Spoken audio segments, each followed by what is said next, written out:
Trump 50% టారిఫ్లపై వివిధ పార్టీల నేతలు ప్రముఖులు స్పందించారు. అమెరికా ఎగుమతులపై భారతదేశం 100% సుంకాలు విధించాలని ఆమ్ ఆద్మీ పార్టీ అధినేత అరవింద్ కేజ్రీవాల్ సూచించారు.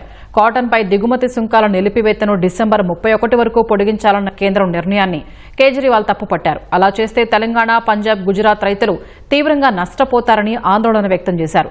50% టారిఫ్లో తిరుప్పూర్ వస్త్ర పరిశ్రమపై 3,000 కోట్ల ప్రభావం చూపగా వేలాది ఉద్యోగాలు ప్రమాదంలో పడ్డాయని తమిళనాడు సీఎం స్టాలిన్ అన్నారు. తక్షణ సాయం ప్రకటించాలని మోదీ ప్రభుత్వాన్ని కోరారు. ట్రంప్ టారిఫ్లను తట్టుకునేందుకు ఎంఎస్ఎంఈ రుణాలపై 2 ఏళ్ల మారటోరియం, అత్యవసర క్రెడిట్ లైన్, విద్యుత్ సబ్సిడీ, కొత్త మార్కెట్లకు రవాణా వంటి సౌలభ్యాలు సింగిల్ విండో ద్వారా కల్పించాలని ఎంఎన్ఎం అధినేత కమల్ హాసన్ సూచించారు. 50% సుంకాలపై దేశం మొత్తం ఏకమవ్వాలని, ట్రంప్ బెదిరింపులకు తలొగ్గకుండా జాతీయ గౌరవాన్ని కాపాడాలని Maruti Suzuki chairman RC Bhargava వ్యాఖ్యానించారు.